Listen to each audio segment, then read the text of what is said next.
বিসমিল্লাহির রহমানির রহিম। আজকের আমাদের এই অনুষ্ঠানের লক্ষ্য হচ্ছে বাংলাদেশের প্রথম রাষ্ট্রপতি, বাংলাদেশের স্বাধীনতার ঘোষক, বাংলাদেশের প্রথম নির্বাচিত রাষ্ট্রপতি, জনগণের সরাসরি ভোটে নির্বাচিত রাষ্ট্রপতি, শহীদ রাষ্ট্রপতি জিয়াউর রহমানের ৮০তম জন্মবার্ষিকী। প্রথমেই আমি আজকের এই অনুষ্ঠানের সম্মানিত সভাপতি, অনুষ্ঠানে আমন্ত্রিত আমার সামনে উপস্থিত সকল অতিথিবৃন্দ, বিএনপির বিভিন্ন জোনাল কমিটির নেতৃবৃন্দ, বিভিন্ন সহযোগী অঙ্গ সংগঠনের নেতৃবৃন্দ এবং কর্মী ভাইরা এবং আমন্ত্রিত সাংবাদিক ভাইরা, মঞ্চ উপবিষ্ট নেতৃবৃন্দ, আসসালামু আলাইকুম। আজ ২০১৬ সালের 18ই জানুয়ারি, আগামীকাল 19শে জানুয়ারি, বাংলাদেশের প্রথম প্রেসিডেন্ট ও স্বাধীনতার ঘোষক শহীদ রাষ্ট্রপতি জিয়াউর রহমানের ৮০তম জন্মবার্ষিকী। 1936 সালের 19শে জানুয়ারি বগুড়া জেলার বাগবাড়ি গ্রামে জন্মগ্রহণ করেছিলেন এই মানুষটি। শহীদ জিয়া আমাদের মাঝে খুব বেশি দিন সশরীরে বেঁচেছিলেন না, বেঁচেছিলেন মাত্র ৪৫ বছর। আজকের এখানে যে অনুষ্ঠান, এই অনুষ্ঠানে কিছু কিছু ব্যক্তি হয়তো উপস্থিত আছেন যারা সশরীরে সেই মানুষটিকে দেখেছিলেন। আমি যতটুকু জানি, এখানে উপস্থিত আজকে আমাদের অনুষ্ঠানের সভাপতি জনাব মালিক সাহেব, উনি একটু আগে আমাদের এখানে এক বক্তা সিদ্দিক সাহেব বোধহয় বলে গেলেন হিজবুল বাহারের কথা। মালিক সাহেব আমাকে বলছিলেন যে ওই হিজবুল বাহারের সেই অনুষ্ঠানে মালিক সাহেব উপস্থিত ছিলেন। এরকম নিশ্চয়ই আরো কয়েকজন আছেন যারা সেই মানুষটিকে ওই অনুষ্ঠানে না হলেও অন্যান্য বিভিন্ন জায়গায় বা অনুষ্ঠানে সেই মানুষটিকে দেখেছিলেন। কিন্তু এই ৪৫ বছর বয়সের মধ্যে যে যতটুকু সময় উনি দেশ এবং জনগণের কাছে কাজ করেছিলেন, সেই সময়টা সমগ্র দেশের ইতিহাসে এবং দেশের বহু মানুষের কাছে আজও স্মরণীয় হয়ে আছে। শুধু স্মরণীয় হয়ে নাই, বাংলাদেশের কোটি কোটি মানুষের কর্মপ্রেরণায় অম্লান হয়ে থাকে এবং আছে।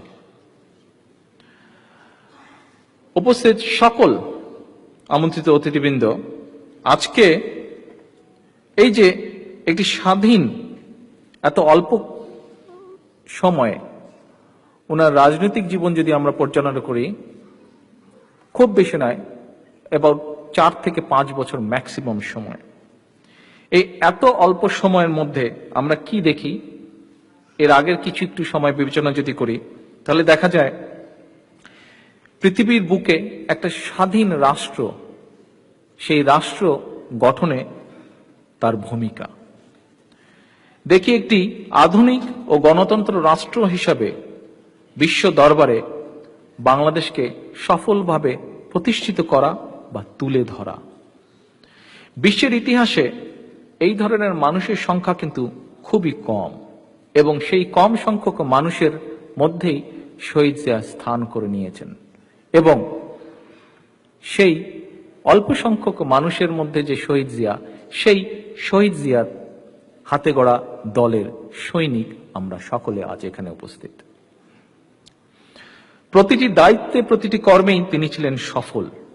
1971 সালের 25শে মার্চ পাকিস্তানি হানাদার বাহিনী স্বাধীনতাকামী জনগণের উপরে যখন সশস্ত্র হামলা চালায়, তখন তৎকালীন রাজনৈতিক নেতৃবৃন্দ অত্যন্ত ব্যর্থ হয় স্বাধীনতার ঘোষণা দিতে। স্বাধীনতাকামী জনগণের এমনই এক বিপদসংকুল পরিস্থিতিতে 26শে মার্চ প্রথমেই শহীদ জিয়াউর রহমান বলেন উই রিভোল্ট, এবং নিজেকে অস্থায়ী রাষ্ট্রপতি হিসাবে স্বাধীনতার ঘোষণা দিয়েছিলেন। 1971 সালের 10ই এপ্রিল মুক্তিযুদ্ধের ঘোষণাপত্র যে কয়টি বিষয় গৃহীত হয়েছিল তার আগ পর্যন্ত জিয়াউর রহমানই ছিলেন মুক্তিযুদ্ধকালীন বাংলাদেশের প্রথম প্রেসিডেন্ট।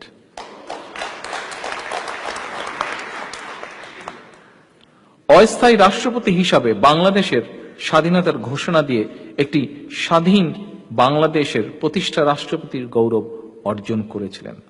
স্বাধীন রাষ্ট্র প্রতিষ্ঠায় অস্ত্র হাতে যুদ্ধ করেছিলেন। স্বাধীন রাষ্ট্রের সেনাবাহিনীর প্রধান হিসাবে দায়িত্ব পালন করেছিলেন সেনাবাহিনীকে সন্ত্রাসী রক্ষী বাহিনী প্রভাবমুক্ত একটি সুশৃঙ্খল ও পেশাদার বাহিনী হিসাবে গড়ে তুলতে। একজন সামরিক কর্মকর্তা হয়েও সময় এবং পরিস্থিতির প্রয়োজনে রাজনীতিতে এসে বাংলাদেশে বহুদলীয় গণতন্ত্র প্রতিষ্ঠিত করেছিলেন। বাংলাদেশের বর্তমানে সবচেয়ে জনপ্রিয় রাজনৈতিক দল বাংলাদেশ জাতীয়তাবাদী দলের প্রতিষ্ঠাতা তিনি। বাংলাদেশের প্রথম নির্বাচিত প্রেসিডেন্ট হওয়ার গৌরব অর্জন করেছিলেন শহীদ জিয়া। তিনি আধুনিক বাংলাদেশের রূপকার। তারই সময় বাংলাদেশ তলাবিহীন ঝুড়ির অপবাদ গুছিয়ে বিশ্ব দরবারে সম্মানজনক ও ইতিবাচক ভাবমূর্তি প্রতিষ্ঠিত করে। দেশ স্বাধীনের পরে শেখ মুজিবুর রহমানের নেতৃত্বে অন্ধকারে পতিত বাংলাদেশকে আলোর পথে নিয়ে এসেছিলেন শহীদ রাষ্ট্রপতি জিয়াউর রহমান।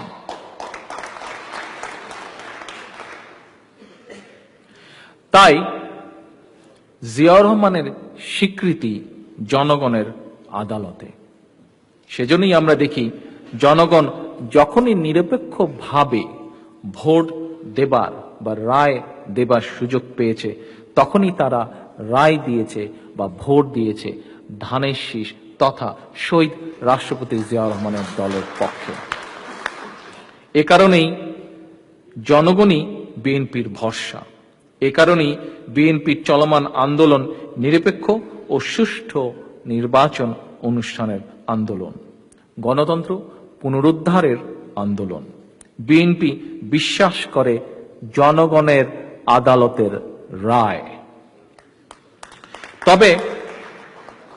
তবে জনগণের আদালতে প্রত্যাখ্যাত আওয়ামী লীগ এবং তাদের দোসররা কিন্তু এখন অনেকগুলো খারাপ কাজের মধ্যে আরেকটি খারাপ কাজে লিপ্ত। কি সেটি হচ্ছে শহীদ জিয়ার ইমেজকে ক্ষুণ্ণ করতে আদালতকে ব্যবহার করা।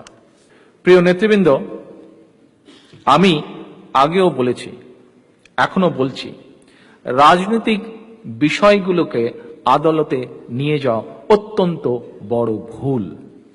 ইতিহাসের গতিপথ আদালত দ্বারা নিয়ন্ত্রণ করা অপচেষ্টা ঐতিহাসিক কোনো ঘটনার নিরপেক্ষ বর্ণনাকেই শুধুমাত্র বাধাগ্রস্ত করে। আজকের অনুষ্ঠানের সম্মানিত সভাপতি, গত 11ই জানুয়ারি আমরা দেখলাম বাংলাদেশে রং হেডেড শেখ হাসিনা এক জনসভায় বলেছে, এর আগে কিছু কিছু বক্তা বিষয়টি বলে গেছেন। আমরা দেখলাম রং হেডেড শেখ হাসিনা বলেছে আদালত নাকি শহীদ রাষ্ট্রপতি জিয়াউর রহমানের শাসনামলকে অবৈধ ঘোষণা করেছে, তাই বিএনপিও নাকি অবৈধ। আমি পর্যায়ক্রমিকভাবে এই বিষয়গুলোর উপরে আপনাদের সামনে আজকে সংক্ষেপে আলোচনা করব। তবে এখানে আমাদের সিনিয়র সহসভাপতি, যুক্তরাজ্য বিএনপি সিনিয়র সহসভাপতি যেই বক্তব্যটি বলে গেছেন, একইভাবে বলতে হয় যে এই যে বাংলাদেশের আদালত, এই আদালতই এক সময়, যে সময় শেখ হাসিনা নিজেই ক্ষমতায় ছিল, সেই সময় এই আদালত সে প্রধানমন্ত্রী থাকা অবস্থায় তাকে রং হেডেড ওমেন বলে আখ্যা দিয়েছিল, যা সমগ্র বাংলাদেশের 17-18 কোটি মানুষ সকলেই সেদিন দেখেছে, আজও যেটি সকলে জানা আছে।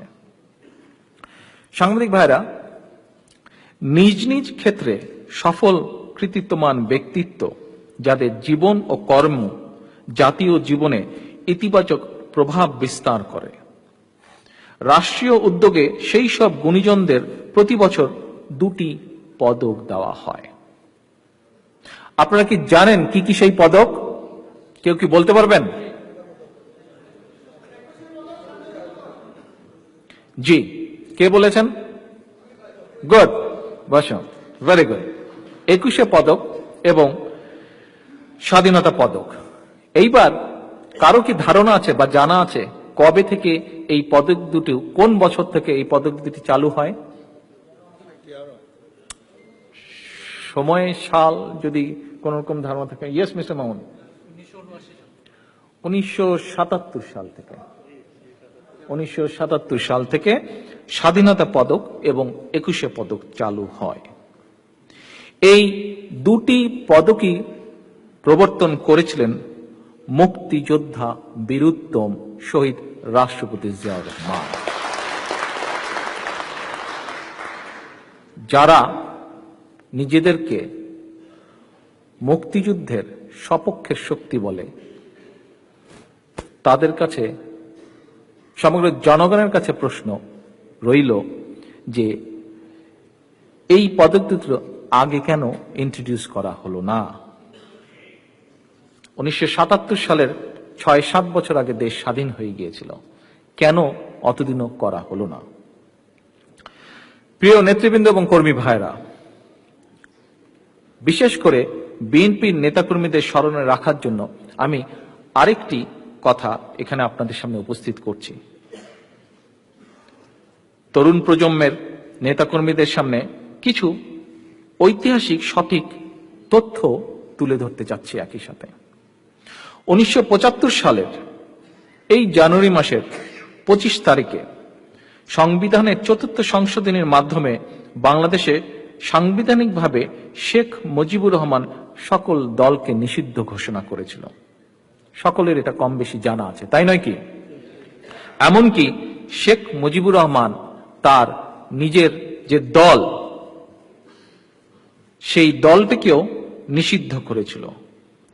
শেখ মুজিব গঠন করেছিল বাকশাল। শেখ মুজিবের পছন্দের 4টি পত্রিকা ছাড়া প্রায় সকল পত্রপত্রিকা সেদিন নিষিদ্ধ করে দেওয়া হয়েছিল। অপরদিকে আমরা দেখি শহীদ রাষ্ট্রপতি জিয়াউর রহমান ক্ষমতায় এসেই আমাদের মুক্তিযুদ্ধের চেতনা, যেটি 1971 সালের 10ই এপ্রিল প্রণীত মুক্তিযুদ্ধের ঘোষণাপত্রে উল্লেখ করা হয়েছিল, যেমন সাম্য, মানবিক মর্যাদা ও সামাজিক ন্যায় বিচার প্রতিষ্ঠা, মুক্তিযুদ্ধের এই চেতনার আলোকে দেশ পরিচালনা করেছিলেন। সেজন্যই আমরা দেখি বাকশালের পরিবর্তে শহীদ জিয়া চালু করেছিলেন বহুদলীয় রাজনীতি। সকল দলকে দিয়েছিলেন রাজনীতি করার সুযোগ, দিয়েছিলেন যে সংবাদপত্রের স্বাধীনতা কেড়ে নিয়ে শুধুমাত্র 4টি সংবাদপত্রের ব্যবস্থা করেছিল শেখ মুজিব, দিয়েছিলেন সেই সংবাদপত্রের স্বাধীনতা। প্রবর্তন করেছিলেন বাঙালি জাতীয়তাবাদের বদলে বাংলাদেশি জাতীয়তাবাদ। এখন রং হেডেড শেখ হাসিনার কথা যদি মেনে নিয়ে বলতে হয়, তাহলে তো দল হিসাবে কাদের বৈধতার প্রশ্ন চলে আসে? কেউ কি বলতে পারেন? আওয়ামী লীগের বৈধতার প্রশ্ন চলে আসে। মৌলানা ভাসানী প্রতিষ্ঠিত আওয়ামী লীগ শেখ মুজিব 1975 সালের 25শে জানুয়ারি বিলুপ্ত করে দেবার পর কিভাবে তারা রাজনীতিতে আবার আসলো বা রাজনীতি করার সুযোগ পেল, খুবই সংক্ষেপে আবারও আমি আপনাদের সামনে আজ তুলে ধরবো। আপনাদের নিশ্চয়ই অনেকেই সেদিন উপস্থিত ছিলেন যে গত মিটিংয়েও বোধহয় এরকম একটি অনুষ্ঠানে গতবারও আমি আপনাদের সামনে খুব সংক্ষেপে তুলে ধরেছিলাম। অনেকে সেদিন উপস্থিত ছিলেন না, বিশেষ করে তরুণ প্রজন্ম যারা সেদিন মিস করেছিল, তোমাদের সকলের জানার জন্য আজও আমি আবার তোমাদের সামনে সেই তথ্যটি তুলে ধরছি। 1976 সালের জুলাই মাসে সরকার দেশে রাজনৈতিক দলগুলোকে রাজনৈতিক কার্যক্রম পরিচালনা করার সিদ্ধান্ত নেয়। 1976 সালের 1 আগস্ট থেকে দেশে রাজনৈতিক কর্মকাণ্ড চালানোর অনুমতি দেওয়া হয়। কিন্তু গুরুত্বপূর্ণ বিষয় হচ্ছে, অনুমতি দিলেও কোনো রাজনৈতিক দল তো নেই তখন, কারণ ৭৫ সালে শেখ মুজিব আইন করে, সংবিধান সংশোধন করে সকল রাজনৈতিক দলকে নিষিদ্ধ করে গিয়েছিল। কাজেই সরকার তখন, এটি যখন সরকার বুঝতে পারল এবং রাজনৈতিক দলগুলোকে যখন বলা হলো তোমরা রাজনীতি করতে পারো, তখন তারা এই সমস্যাটার কথাটি বলে। এবং এই সমস্যার কথাটি বলার পরে কি হলো, সকল রাজনৈতিক দলকে বলা হলো যে ঠিক আছে, আপনারা যারা রাজনীতি করতে চান, বিভিন্ন রাজনৈতিক দলের ব্যানারে আপনারা সরকারের নিকট আবেদন করুন। তখন অনেকগুলো রাজনৈতিক দল আবেদন করলো সরকারের কাছে। অনেকগুলো দলের মধ্যে সরকার বিভিন্ন বিষয় বিবেচনা করে 21টি রাজনৈতিক দলকে অনুমোদন দিল আবেদনের ভিত্তিতে। অনুমোদিত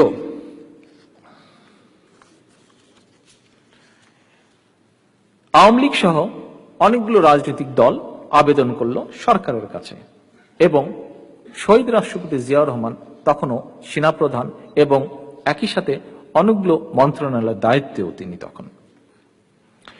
অর্থাৎ শহীদ রাষ্ট্রপতি যখন সেনাবাহিনী প্রধান থাকা অবস্থায় উনি রাজনৈতিক দলগুলোকে অনুমতি প্রদান করলেন, আওয়ামী লীগ সহ বিভিন্ন রাজনৈতিক দলকে অনুমোদন প্রদান করলেন যে তোমরা রাজনীতি করতে পারো।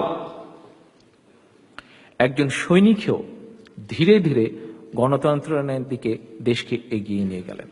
এখন যুক্তির কথা কি নয়, জিয়াউর রহমানের সকল কাজ যদি অবৈধ হয়, তাহলে 1976 সালে যখন তারা অ্যাপ্লিকেশন করে, দরখাস্ত করে, আবেদনপত্রের মাধ্যমে যে আওয়ামী লীগ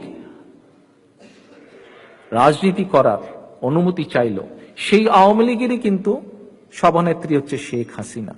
কাজে শেখ হাসিনার বর্তমান কথা অনুযায়ী যদি বিএনপি অবৈধ হয়, শহীদ জিয়ার শাসনামল যদি অবৈধ হয়, তাহলে যে দরখাস্তের যে সই উনি করেছিলেন সেই সই যদি অবৈধ হয়, তাহলে কে অবৈধ আরো হতে পারে? আওয়ামী লীগ অবৈধ। শুধু তাই নয়, আওয়ামী লীগ মাঝে মাঝেই একটি মিথ্যাচার করে। কি সেই মিথ্যাচার? যে তারা হচ্ছে গণতান্ত্রিক দল, বিএনপি হচ্ছে সেনা ছাউনিতে জন্ম নেওয়া একটি দল। আসেন এবার আমরা দেখি আরেকটু তথ্যের অ্যানালাইসিস করে। আওয়ামী লীগ সহ 21টি রাজনৈতিক দল 1976 সালে শহীদ জিয়ার কাছ থেকে অনুমতি নিয়ে তাদের রাজনৈতিক কর্মকাণ্ড শুরু করে। অপরদিকে 76 সালে, অর্থাৎ শহীদ জিয়া যখন সেনা প্রধান, অপরদিকে আমরা দেখি বিএনপির প্রতিষ্ঠার ইতিহাস। 1978 সালের 1 সেপ্টেম্বর ঢাকার রমনা রেস্তোরাঁয় এক সংবাদ সম্মেলনের মাধ্যমে বাংলাদেশ জাতীয়তাবাদী দল, যাকে আমরা সংক্ষেপে বলি বিএনপি, প্রতিষ্ঠার ঘোষণা দেন শহীদ রাষ্ট্রপতি জিয়াউর রহমান। লক্ষ্য করবেন নেতৃবৃন্দ, কর্মী ভাইরা, বিশেষ করে তরুণ প্রজন্মের ভাই বোনেরা, তোমরা লক্ষ্য করবে শহীদ রাষ্ট্রপতি জিয়াউর রহমান যখন বিএনপি প্রতিষ্ঠার ঘোষণা দেন, তখন শহীদ রাষ্ট্রপতি জিয়াউর রহমান ছিলেন জনগণের সরাসরি ভোটে নির্বাচিত বাংলাদেশের প্রথম নির্বাচিত রাষ্ট্রপতি। 1978 সালের 3রা জুন এই রাষ্ট্রপতি নির্বাচন অনুষ্ঠিত হয় এবং সেই নির্বাচনে উনি জয়লাভ করেছিলেন জনগণের সরাসরি ভোটে। এখন জিয়াউর রহমান সামরিক বাহিনীর কর্মকর্তা হওয়ার কারণে যদি বিএনপিকে সামরিক ছাউনিতে জন্ম নেওয়া দল হিসাবে অপপ্রচার চালানো হয়, তাহলে তো এটি আওয়ামী লীগের ক্ষেত্রে আরো অনেক বেশি ভাবে প্রযোজ্য, তাই নয় কি? তাই কি মনে হয়? আচ্ছা, তবে এটা শুধু নিজের ভেতরে রেখে দিলে হবে না, এটা মুখ দিয়ে বলতে হবে, জানাতে হবে। কাকে জানাতে হবে? কোন মানুষকে? নিশ্চয়ই ব্রিটিশ প্রধানমন্ত্রীকে এটা জানানোর প্রয়োজন নাই। কোন মানুষকে জানাতে হবে? বাংলাদেশের মানুষকে জানাতে হবে। এইটা হচ্ছে 101% correct. At the same time বিদেশিদেরকেও এটা বলতে হবে যখনই সুযোগ পাবেন। আচ্ছা, তাহলে সেক্ষেত্রে আমরা কি বলতে পারি যে শেখ হাসিনা যেই দলকে বিক্রি করে আজকে চলছে, সেই দল তো প্রতিষ্ঠা করেছিল আসলে শহীদ রাষ্ট্রপতি জিয়াউর রহমান, সেই দলকে রাজনীতি করার সুযোগ দিয়েছিলেন। শেখ হাসিনার কি উচিত নয় শহীদ জিয়ার কাছে কৃতজ্ঞ থাকা? শহীদ জিয়ার কাছে কৃতজ্ঞ থাকা তার উচিত। কিন্তু কি দেখছি আমরা? বরং আমরা দেখতে পাচ্ছি যে শহীদ জিয়ার কাছে কৃতজ্ঞ না থেকে শেখ হাসিনা এবং আওয়ামী লীগ বরং শহীদ জিয়ার পরিবারের বিরুদ্ধে আরো হয়রানি বা অপপ্রচার চালাচ্ছে। যেমন 2014 সালের 21শে অগাস্ট গুলিস্তানে আওয়ামী লীগের একটি সমাবেশ ছিল, শেখ হাসিনাও সেখানে উপস্থিত ছিল। সেই সমাবেশে একটা খুব খারাপ ঘটনা ঘটে, নৃশংস একটা হামলা হয়। আমরা এই হামলার ব্যাপারে সংক্ষেপে কিছু বক্তব্য আজকে আপনাদের সামনে আমি তুলে ধরব। বিভিন্ন পত্রপত্রিকায় যেসব নিউজ এসছে তার ভিত্তিতে আপনাদের সামনে তুলে ধরব। হামলার পরে আমরা কি দেখলাম? হামলার পরে আমরা দেখলাম যে তৎকালীন যে সরকার, 4 দলীয় জোটের যে সরকার ছিল, সেই সরকার দেশীয় যে গোয়েন্দা বাহিনী ছিল তাদের পাশাপাশি এই ইউকে থেকে স্কটল্যান্ড ইয়ার্ডকে আহ্বান জানায়। স্কটল্যান্ড ইয়ার্ড বাংলাদেশে গিয়েছিল সেই ঘটনার তদন্ত করার জন্য। নট অনলি স্কটল্যান্ড ইয়ার্ড, আমরা দেখেছিলাম মার্কিন যুক্তরাষ্ট্র থেকে তৎকালীন সরকারের সময় এফবিআই কে আহ্বান জানিয়েছিল সেই ঘটনার তদন্ত করতে। কিন্তু অত্যন্ত দুর্ভাগ্যজনকভাবে একটা কথা বলতে হয় যে সেই সময় এই যে স্কটল্যান্ড ইয়ার্ড বলেন, এফবিআই বলেন, তারা গিয়ে প্রথমেই যেটি জানতে চেয়েছিল অনুষ্ঠান স্থল দেখার পরে তারা চেয়েছিল শেখ হাসিনার গাড়িটি দেখতে, যেই গাড়িটি আওয়ামী লীগের বা হাসিনার কথা অনুযায়ী আক্রান্ত হয়েছিল। কিন্তু শেখ হাসিনা বা আওয়ামী লীগ সেদিন তাদেরকে সেই গাড়িটি দেখতে দেয়নি। আচ্ছা, এবার আসেন,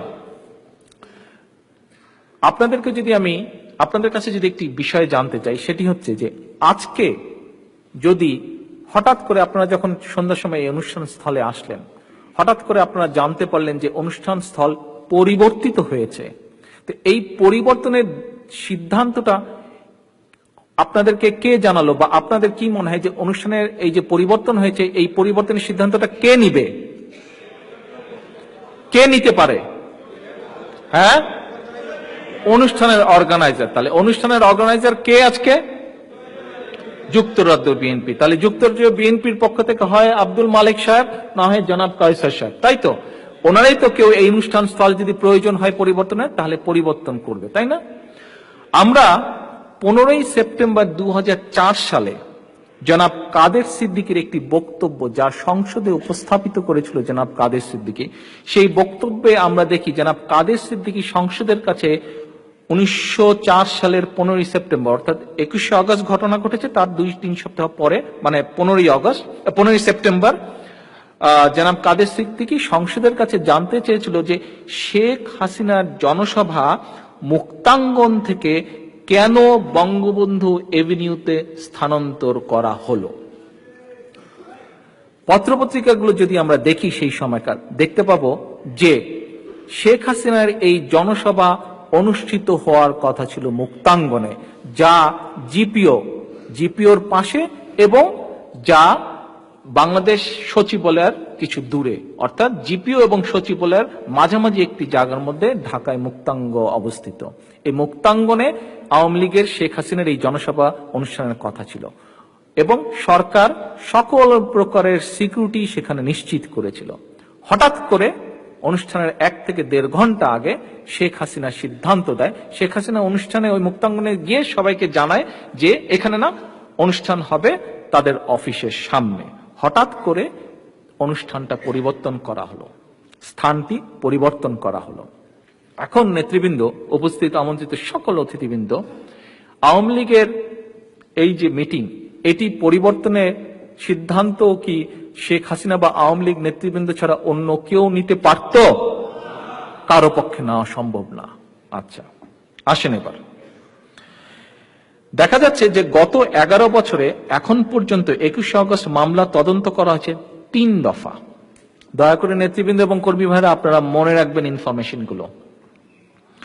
এই মামলায় বিএনপির আমলে গ্রেফতার করা হয় মুফতি হান্নানকে।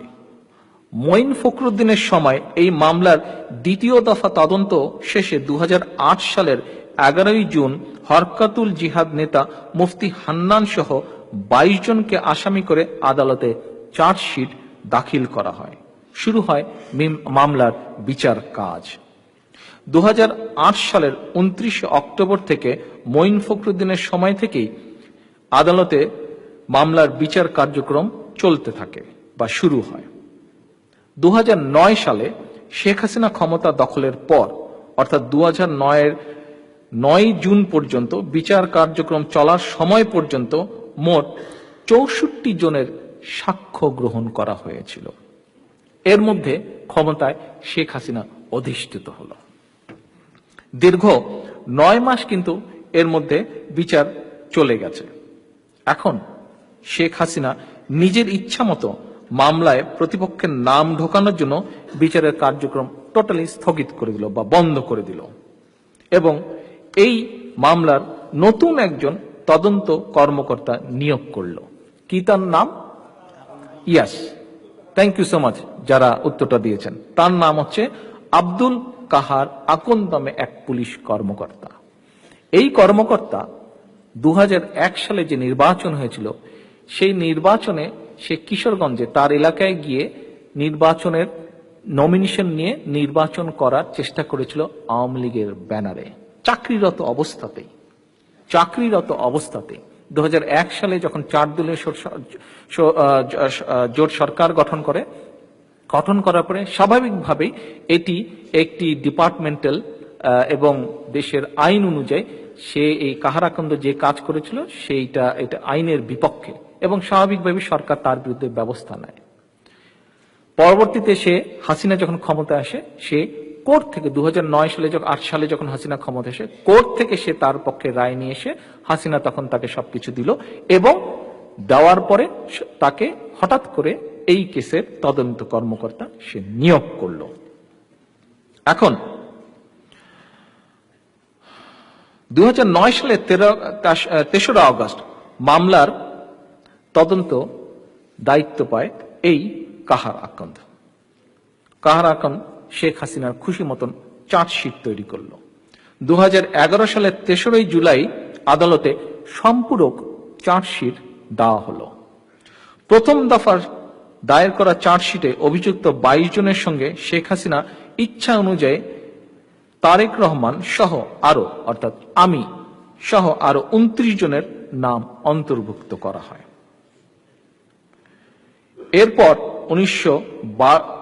2012 সালের 18 মার্চ আবার সোকল্ড বিচারের নামে প্রহসন শুরু হলো। নেতৃবৃন্দ, একটি লক্ষণীয় বিষয় হচ্ছে যে এই বিচার প্রক্রিয়া চলাকালীন সময় এবং বিচার প্রক্রিয়া এমনকি চালুর আগ থেকেই শেখ হাসিনা কিন্তু 21শে আগস্ট ঘটনায় কারা কারা জড়িত সে একটা রায় তার পক্ষে দিয়েই যাচ্ছে, সে নাম বলেই যাচ্ছে অমুক জড়িত, অথচ কোনো তদন্তের পরিপ্রেক্ষিতে সেই নামগুলো সে বলেনি, সে তার মতন করে বলেই যাচ্ছে যাতে করে সে এই বিচার প্রক্রিয়াকে ইনফ্লুয়েন্স করতে পারে। আরেকটি লক্ষণীয় বিষয় হচ্ছে এই মামলার প্রধান আসামি শেখ হাসিনার বর্তমান অবৈধ সরকারের রং-হেডেড শেখ হাসিনার অবৈধ সরকারের প্রতিমন্ত্রী মির্জা আজমের আপন ভগ্নিপতি কে বলবেন কি? জঙ্গি আব্দুর রহমানের ঘনিষ্ঠ বন্ধু মুফতি হান্নানকে দিয়ে 3 দফা স্বীকারোক্তি নেওয়া হয়। প্রথম 2 কিস্তিতে মুফতি হান্নান কিন্তু একবারও আমার অর্থাৎ তারেক রহমানের নাম উল্লেখ করেনি, কিন্তু কাহার আকন্দের নির্যাতনের মুখে জোর করে মুফতি হান্নানকে দিয়ে তারেক রহমান অর্থাৎ আমার নাম উল্লেখ করানো হয়। এরপর যখন পুনরায় বিচারের কাজ শুরু হলো তখন মুফতি হান্নান ভরা কোর্টে একদিন বাধ্য হলো বলতে যে তাকে নির্যাতনের মাধ্যমে এই নাম বলানো হয়েছে এবং সে এই বক্তব্য প্রত্যাহার করতে চায়।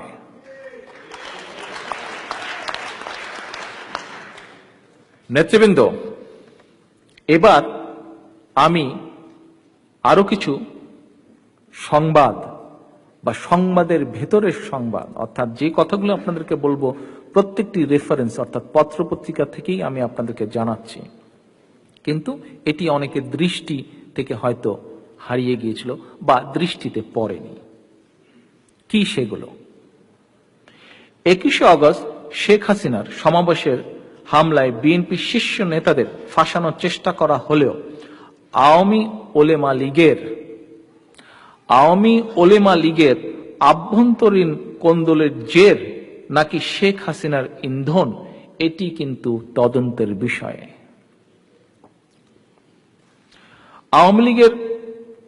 আওয়ামী ওলেমা লীগের আভ্যন্তরীণ কোন্দলের জের আমরা দেখি, আসেন।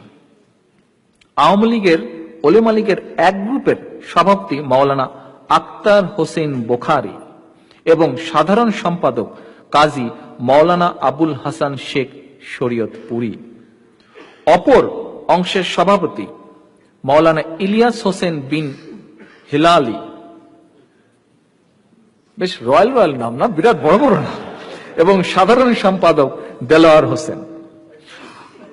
আওয়ামী লীগের এক অংশের সভাপতি মাওলানা ইলিয়াস হোসেন বিন হিলালি 2000, নেতৃবৃন্দ খেয়াল রাখবেন, 2014 সালের 11ই নভেম্বর গুলিস্তানের আওয়ামী লীগের কেন্দ্রীয় কার্যালয়ে এক সংবাদ সম্মেলন করে।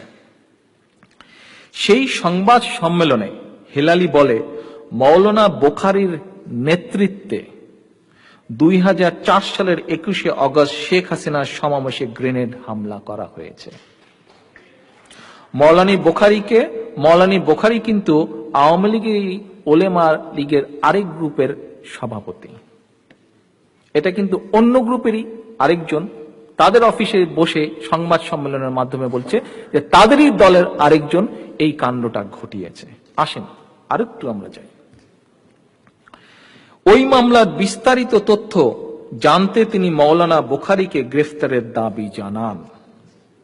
21শে আগস্ট হামলার সঙ্গে আওয়ামী লীগের ওলেমা লীগের সাবেক সভাপতি হাবিবুল্লাহ কাঁচপুরিও জড়িত ছিলেন বলে সংবাদ সম্মেলনে জানান মাওলানা হিলালি। আচ্ছা, 2014 সালের 6ই নভেম্বর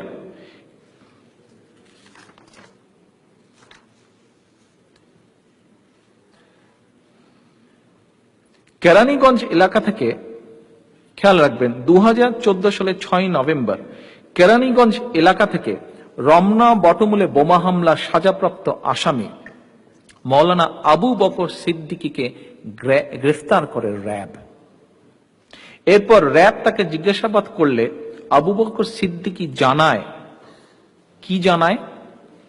মাওলানা ও আওয়ামী ওলেমা লীগের একাংশের সভাপতি মাওলানা আক্তার হোসেন বোখারির নেতৃত্বে সে 2004 সালের 21শে আগস্ট শেখ হাসিনার সমাবেশের বোমা হামলায় অংশ নেয়।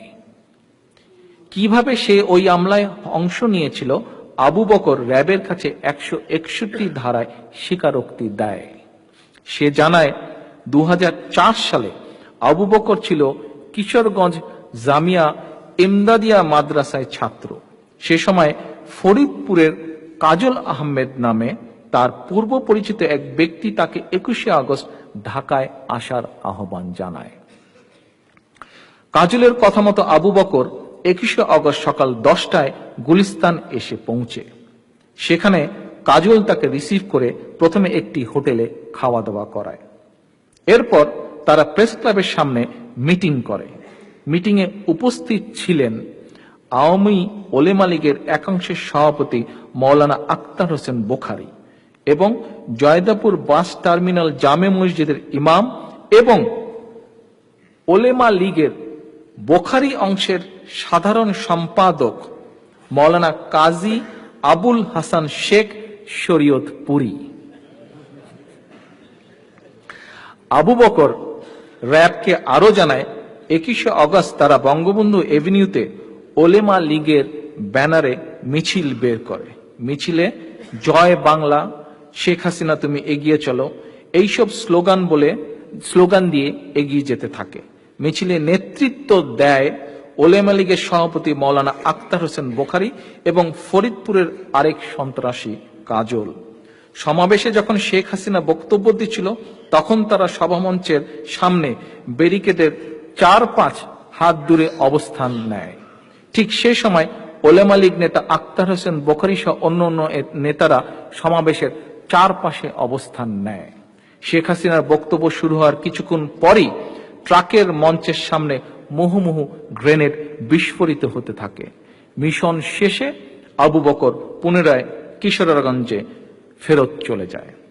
আবু বকরের স্বীকারোক্তির এই কথা আপনারা কি দেখতে চান?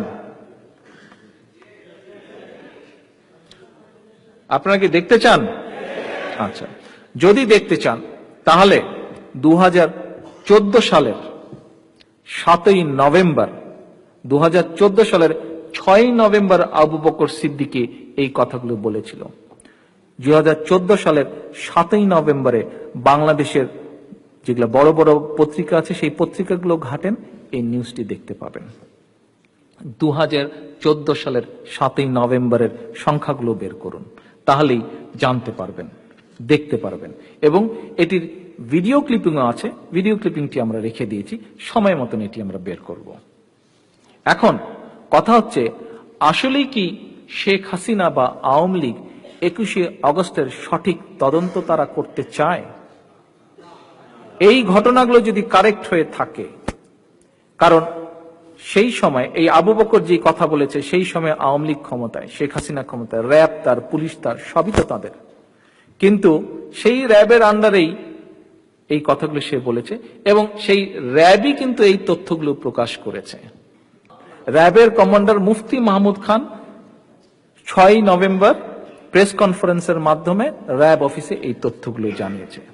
এখন আমি মনে করি না যে আসলে আওয়ামী লীগ বা শেখ হাসিনা এই ঘটনার সঠিক তদন্ত চায়, কারণ এই ঘটনার যদি সঠিক তদন্ত হয় এবং ঘটনার সত্যতা যদি বের হয় তাহলে দেখা যাবে এই ঘটনাটি তারা নিজেরা ঘটেছিল, শেখ হাসিনাও এর সাথে ইনভলভ, তৎকালীন সরকারকে বিব্রত করার জন্য।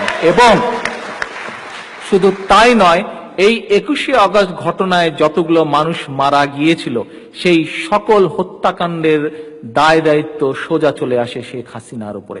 তাদের অফিসেই তো তাদের ওলেমা লীগের লোকজন বলছে যে অমুকে করেছে, তমুকে করেছে। কই, তাহলে কেন তারা সেগুলো তদন্ত করছে না? তাহলে কেন সেগুলো তারা খতিয়ে দেখছে না? র্যাব পুলিশ তখন খতিয়ে দেখছে না? আমরা এখানে কি করলাম এই বলে র্যাব পুলিশ ওখান থেকে বাংলাদেশ থেকে বসে বলে সব বলে দিচ্ছে তারা। এইটি কি তারা বের করতে পারে না?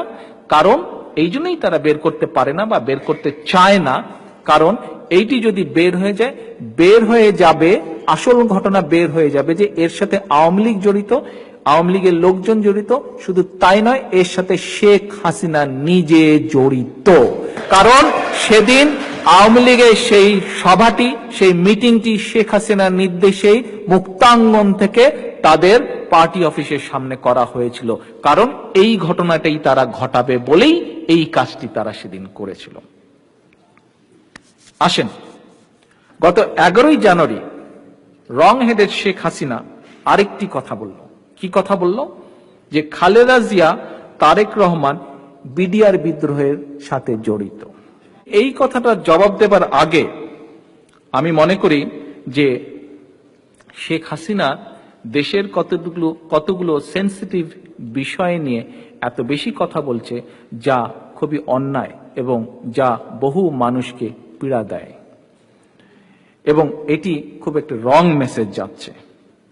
একই সাথে আমি আরেকটা বিষয় মনে করি যে শেখ হাসিনার এই কথাবার্তা থেকে আমার মনে হয় যে জাতিসংঘের তত্ত্বাবধানে শেখ হাসিনার একটা চিকিৎসা করা হোক, যে দেখা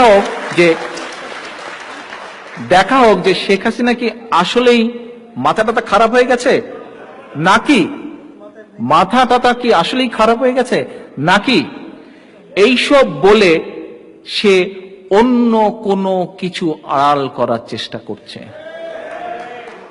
কারণ এটি আওয়ামী লীগের অভ্যাস। আওয়ামী লীগের যদি হিস্ট্রি পড়েন দেখবেন এটি তাদের অভ্যাস, এটি তাদের প্র্যাকটিস। এই বিডিআর বিদ্রোহে 2009 সালের ফেব্রুয়ারি মাসে বিদ্রোহের নামে কিন্তু সেদিন বাংলাদেশের আর্মির প্রায় 57 জন অফিসার সহ 74 ব্যক্তিকে নির্মমভাবে হত্যা করা হয়েছিল। এই ঘটনাটা নিয়ে আমি মনে করি না শেখ হাসিনার কোন রকম ছেলে খেলা করা উচিত। প্রশ্ন হলো, বাংলাদেশের ইতিহাসে এত বড় একটি নৃশংস ঘটনা তদন্ত আওয়ামী লীগ কিন্তু কাকে দিল? সেই কাহার আকন্দকে। আচ্ছা, এটি হলো 1 নম্বর প্রশ্ন, যে কাহার আকন্দকে কেন দিল। দ্বিতীয়ত হচ্ছে, শেখ হাসিনা যদি মনেই করে থাকে যে ওই ঘটনার সঙ্গে আমি এবং আমার মা খালেদা জিয়া জড়িত, তাহলে ঘটনার সাথে সাথে শেখ হাসিনাকে এই তথ্যটা তদন্তকারী যারা টিম ছিল বা অফিসার ছিল তাদেরকে কি দিয়েছিল? এরকম ঘটনা কি সে বলেছে? দেয়নি। তার মানে সে কনসিল করেছিল। ঠিক আছে, ধরে নিলাম তর্কের খাতিরে সে এই শেখ হাসিনার বলা তথ্য যদি কারেক্ট হয়ে থাকে, তর্কের খাতিরে ধরলাম, তাহলে কি সে ঘটনা, সে কি তথ্যটা কনসিল করেনি? তদন্ত টিমকে দিল না কেন? আচ্ছা, তদন্ত টিমকে যদি দিয়েও থাকে, তদন্তকারী টিম কি এই ঘটনার কোনো সত্যতা পেয়েছে? সত্যতা পেয়ে থাকলে তারা এতদিনেও কেন কিছু বলল না? আজকে তো অনেকগুলো বছর পার হয়ে গেছে। আচ্ছা, আসেন, এই যে তাহলে শেখ হাসিনা এত বছর, ঘটনার এত বছর পরে এই কথাটা বলল, যে কতবার ফোন করেছি আমি? আচ্ছা, হ্যাঁ, 45 বার, 45, আচ্ছা হলোই বা 45, 46। তো এই যে কনসিল করলো, তদন্তকারী টিমকে দিল না, তদন্তকারী টিম এটা তদন্ত করে দেখলো না কতটুকু সঠিক বা বেঠিক। এই যে একটা ইম্পর্টেন্ট ইনফরমেশন, তর্কের খাতির ধরে একটা ইনফরমেশন তাদের মনে হচ্ছে এটা ইম্পর্টেন্ট, তারা দিল না, এবং তাতে কি হলো? তাতে 150 জন মানুষের ফাঁসি হয়ে গেল, তাতে প্রায় 200-250 মানুষের যাবজ্জীবন কারাদণ্ড হয়ে গেল। তাহলে এই ফাঁসিগুলোর দায় দায়িত্ব কে নিবে? শেখ হাসিনাকে নিতে হবে। এই ফাঁসিগুলো, যে 150 জন মানুষের যে ফাঁসি হয়ে গেল তথাকথিত বিচারের নামে, এই ফাঁসির দায়িত্ব নিতে হবে, এই মানুষগুলোকে হত্যার দায়িত্ব নিতে হবে শেখ হাসিনাকে। আমরা কি দেখলাম? আমরা দেখলাম এই যে জেনারেল মঈন তার লেখাতেই বলেছে যে ঘটনার সাথে সাথে সে যখন শেখ হাসিনার কাছে গেল, গিয়ে দেখে শেখ হাসিনা হাস্য মুখে, হাস্য রসে সে তার কিছু মন্ত্রী নিয়ে সে চা খাচ্ছে। তো এখন চা খাচ্ছে, তো তদন্তকারী টিম কি কখনো এই তথ্যটা যাচাই করে দেখেছে শেখ হাসিনা এত হাস্য উজ্জ্বল কেন ছিল, উৎফুল্ল কেন ছিল? অথবা তারা যদি মনেই করে মঈন মিথ্যা কথা বলেছে, জেনারেল মঈন মিথ্যা কথা বলেছে, তাহলে জেনারেল মঈনের বিরুদ্ধে তারা কি কোনো ব্যবস্থা নিয়েছে? আজ পর্যন্ত কোনো ব্যবস্থা নেয়নি। আসেন এবার সেনাবাহিনী। আমরা জানি ঘটনা 2 ঘন্টার মধ্যে, 1.5 থেকে 2 ঘন্টার মধ্যে আমরা দেখেছি, সেই সময় টিভিতে দেখেছি, পত্রপত্রিকা দেখেছি, সেনাবাহিনী প্রায় 2 ঘন্টার মধ্যে, ঘটনা ঘটার 2 ঘন্টার মধ্যে সেনাবাহিনী রেডি হয়ে গিয়েছিল। তো সেনাবাহিনী যখন রেডি হয়ে গিয়েছিল, তাহলে সেনাবাহিনীকে কেন পিলখানার মধ্যে ঢুকতে দেওয়া হলো না? কেন রেস্কিউ করতে দেওয়া হলো না সেই মানুষগুলোকে? আচ্ছা, আসেন, আওয়ামী লীগে শুনি অনেক রাঘব বোয়াল বড় বড় লিডার আছে, শুনি না তাদের? আচ্ছা, তাহলে যদি এত বড় বড়ই নেতা থাকে, তাহলে সেই জঙ্গি আব্দুর রহমানের শ্যালক কে? মির্জা আজম আর নানক, এদের মতন এরকম জুনিয়র নেতাদেরকে কেন ভিতরে ঢুকতে দেওয়া হলো তাদের সাথে কথা বলার জন্য? এত বড় বড় বাগা বলে নেতা আছে তাদেরকে না দিয়ে এরকম জুনিয়রদেরকে দেওয়া হলো কেন? আসেন, কেন শেখ হাসিনা এত টাইম পাস করছিল, এবং কেন টাইম পাস করার মাধ্যমে এই যে এত সংখ্যক অফিসারকে মারার পরেও ওটার ভিতরে থেকে 100 লোক বের হয়ে গেল, কিন্তু কোন রকম পাহারার ব্যবস্থা করা হলো না? ওই যে মানুষগুলো 100 মানুষ আমরা টিভির পর্দায় দেখেছি, যে পিছন দিক থেকে 100 মানুষ লাইন ধরে ধান ক্ষেতের উপর দিয়ে যেভাবে হেঁটে যায় ওইভাবে হেঁটে পার হয়ে চলে যাচ্ছে, ওর ভিতরে যে হত্যাকারীরাও পার হয়ে চলে গেল না, তার কি গ্যারান্টি আছে? শেখ হাসিনা কেন ওই জিনিসটাকে বন্ধ করলো না? কেন বন্ধ করলো না শেখ হাসিনা ওই জিনিসটাকে? শুধু তাই নয়, সেনাবাহিনীতে জঙ্গি রয়েছে এবং তাদেরকে দমন করতে হবে। 2008 সালের নভেম্বর মাসে একটি বিদেশি ম্যাগাজিনে শেখ হাসিনার পরিবারের এক অ্যাডভাইজারের একটি আর্টিকেল প্রকাশিত হয়েছিল। তথ্য বাবা, আচ্ছা আচ্ছা।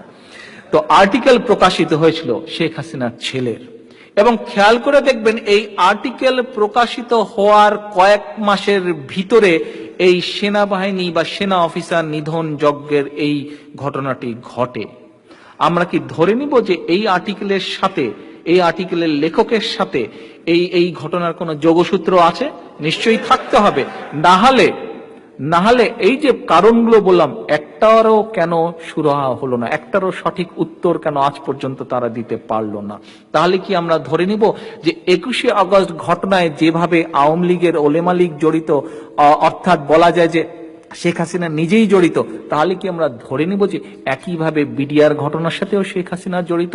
এবং কি বললেন, আরেকটা কি বললেন এখনই, যে এই যে আর্টিকেলের লেখক, এই যে বিদেশি ম্যাগাজিনে যে তার ছেলে, এইখান বিডিআর এর ঘটনা মা ছেলে দুইজনেই জড়িত,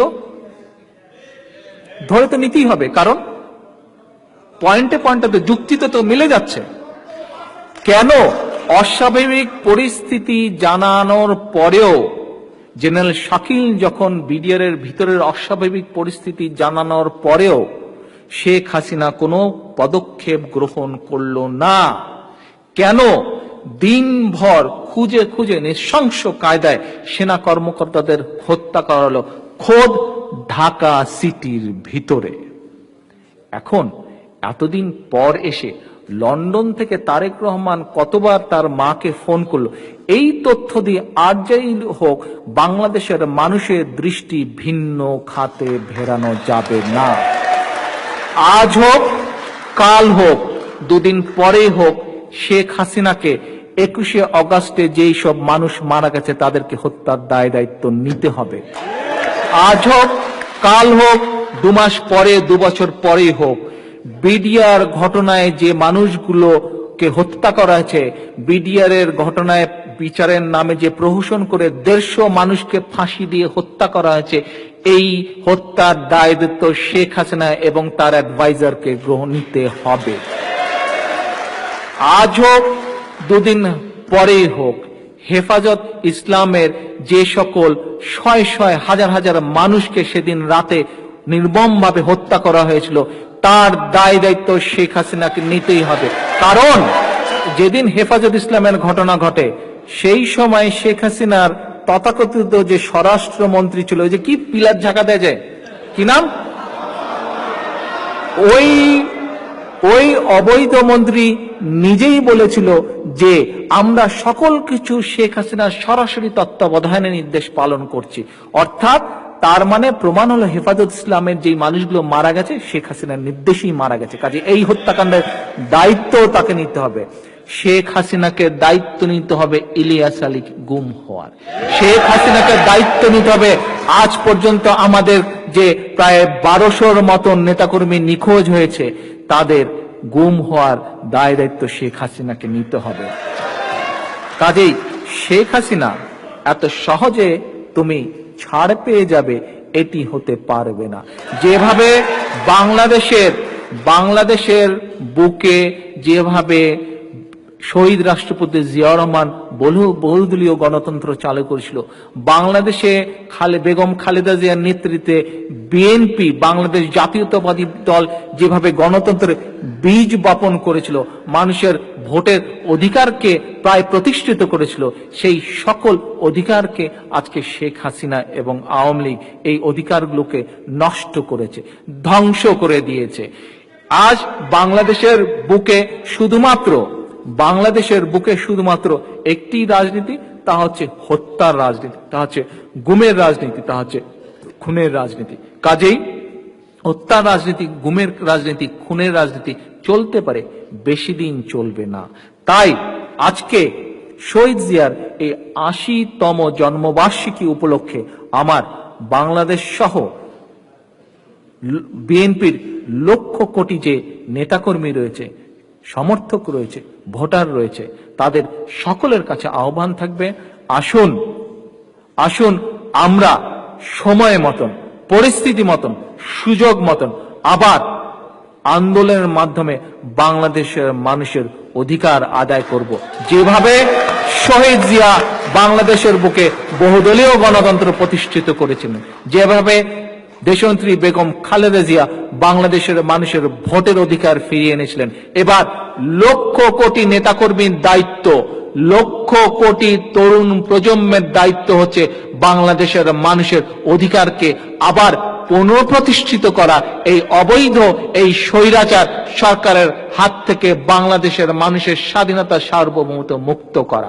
এই আশাবাদ ব্যক্ত করে আজকে বক্তব্য শেষ করছি। ইনশাআল্লাহ আবার আপনাদের সাথে দেখা হবে।